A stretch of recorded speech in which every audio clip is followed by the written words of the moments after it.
দেখুন কত সুন্দর লাগছে, একেবারে কিন্তু কদম ফুলের মতো লাগছে দেখতে বন্ধুরা।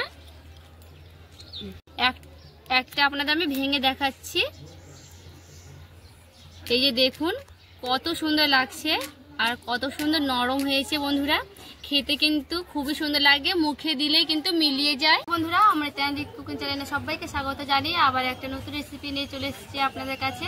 তো আজকে আমি আপনাদের দেখাবো কদম পুলি পিঠা বানিয়ে দেখাবো। তো প্রথম থেকে শেষ পর্যন্ত ভিডিওটা দেখবেন, আশা করছি খুব ভালো লাগবে। তো চলুন শুরু করি। এখানে আমি দোকান থেকে কেনা চালের গুঁড়ো নিয়েছি বন্ধুরা, 1 বাটি নিয়ে নিচ্ছি। এখানে আমি উষ্ণ গরম জল নিয়েছি, এটা কিন্তু গরম জল দিতে হবে, খুব গরম না আর খুব ঠান্ডাও না। অল্প করে নেব আর অল্প করে মাখিয়ে নেব।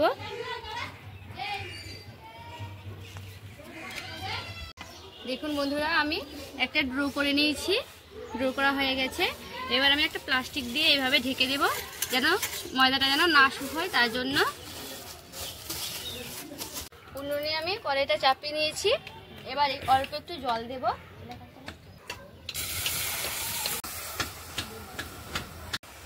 অল্প আমি একটু সামান্য গুড় দিয়ে দিচ্ছি। জলটা দিয়ে গুড়টা ভালো করে আমি গুলে নেব। এবার আমি গুড়টা ভালো করে গুলে নিয়েছি, গলে গেছে। এখানে আমি নারকেল কুড়ো করে রেখেছি, সেই নারকেল কুড়োগুলো দিয়ে দিচ্ছি। এখানে আমি চিনে বাদাম নিয়ে রেখেছি, চিনে বাদামটা নিয়েছি, বেটে নিয়েছি। এবার আমার পুরটা রেডি হয়ে গেছে, এবার আমি নামিয়ে নিচ্ছি। আমি এরকম করে গোল গোল করে নিচ্ছি।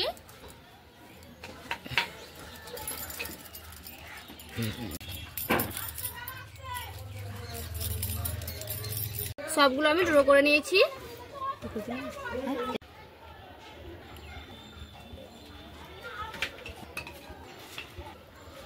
সবগুলো হয়ে গেছে। এবার আমি সেই গোল গোল করে নিয়েছি লিচিগুলো, সেই লিচিগুলোতে আমি পুর ভরে নেব। সেইগুলো যে তার জন্য আমি এটা গোল করে নিচ্ছি। এরকম করে গোল করে নিয়েছি। গোল করে এইভাবে আমি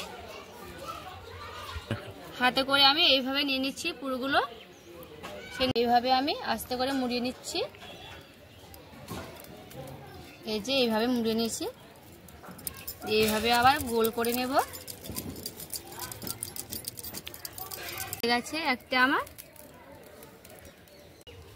বাসমতি চাল আমি আগে থেকে ভিজিয়ে রেখেছিলাম। এবার আমি একটা থালাতে শুকোতে দিয়ে দিচ্ছি।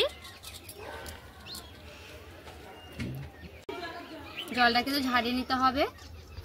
এইভাবে আমি সেই পুর ভরা গোল করাগুলোকে আমি এইভাবে সেই বাসমতি চাল দিয়ে গোল করে নিচ্ছি। আগে থেকে আমি জলটাকে গরম করতে দিয়ে দিয়েছি, জলটা আমার গরম হয়ে গেছে। এবার আমি ফুটো ফুটো একটা ভাজির সেই আমি দিয়ে দিচ্ছি। দিয়ে এবার আমি সেই পুরগুলো ভরা সেই কদম পুলি পিঠে বানাবো, তার জন্য এবার আমি দিয়ে দিচ্ছি। দেখুন বন্ধুরা এক সাইড কিন্তু হয়ে গেছে আর অনেকটা কিন্তু সেদ্ধ হয়ে এসেছে। এবার আমি একটা করে আবারও উল্টে নিচ্ছি। একটু ফুড কালার ব্যবহার করে নিয়েছি, সেই কদম পিঠেগুলোতে আমি দিয়ে দিচ্ছি।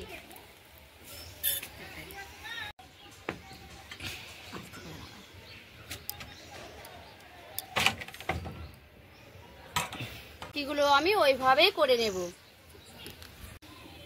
ফাঁক ফাঁক করে দিতে হবে যেন গায়ে গায়ে না লাগে।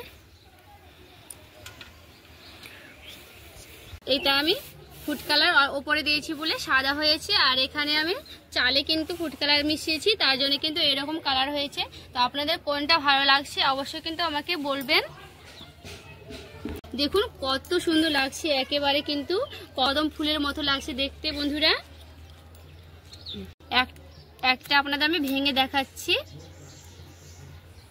এই যে দেখুন কত সুন্দর লাগছে আর কত সুন্দর নরম হয়েছে বন্ধুরা। খেতে কিন্তু খুবই সুন্দর লাগে, মুখে দিলে কিন্তু মিলিয়ে যায়, খেতে কিন্তু দারুণ লাগে। আপনাদের এইগুলো আমি একটা ভেঙে দেখাচ্ছি বন্ধুরা, দেখুন এইগুলো আমি ভেঙে দেখাচ্ছি। এই যে দেখুন কত সুন্দর লাগছে দেখতে, একেবারে কদম ফুলের মতো লাগছে দেখে বন্ধুরা। তো বন্ধুরা আমার এই কদম পুলি পিঠে কেমন লাগলো আপনাদের অবশ্যই কমেন্ট করে বলবেন, আর ভালো লাগলে লাইক করবেন, চ্যানেলটাকে সাবস্ক্রাইব করে আমার পাশে থাকবেন।